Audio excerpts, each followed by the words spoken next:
Hey everyone, in this video I'm going to teach you some Midwest emo licks that will hopefully teach you the tropes of this style.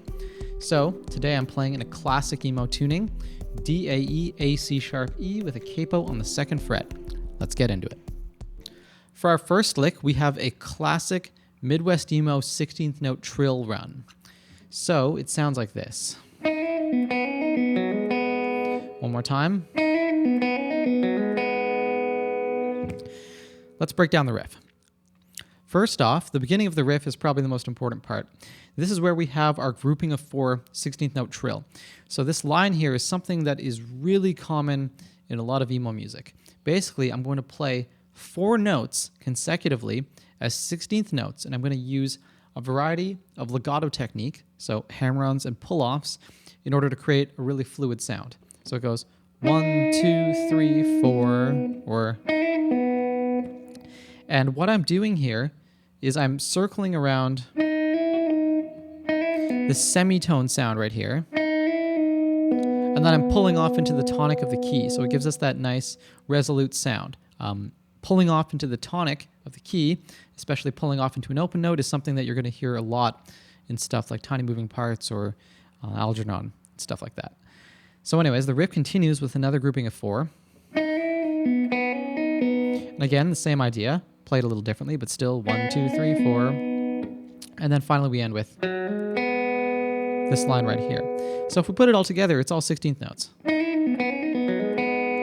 And because I'm using a lot of open notes and stuff, it makes it really easy to play, making it sound really fluid and hopefully smooth.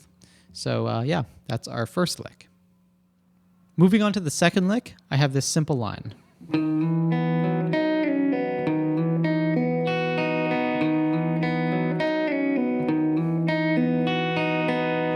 So let's break this one down.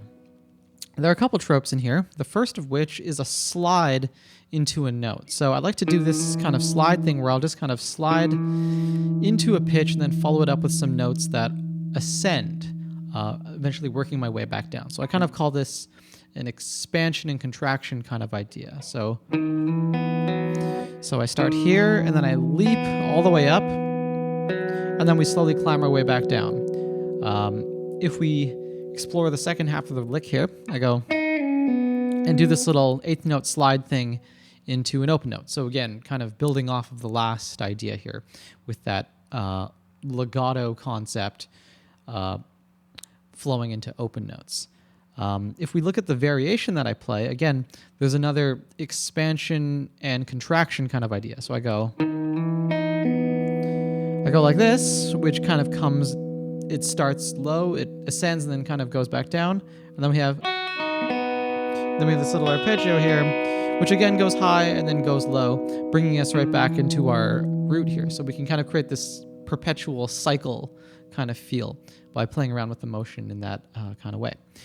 Last thing I'll say about this one, you can basically take these gestures and just move them to other places of the guitar in order to create your lines. So for example, if I like the slide idea, I could try it maybe even just a couple frets down, like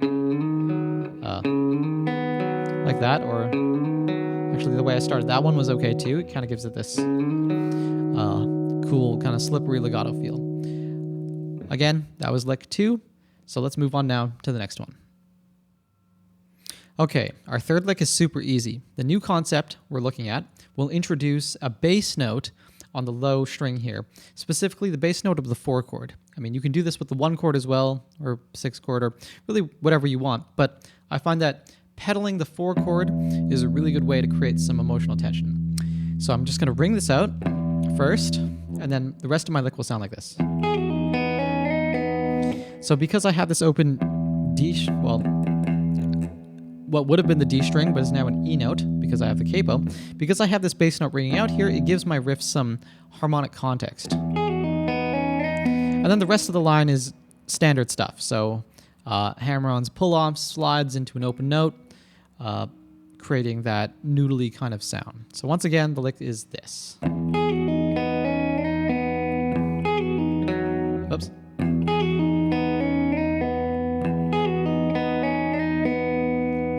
Now let's move on to the final lick. For our final lick, this one contains 2 new concepts and it sounds like this.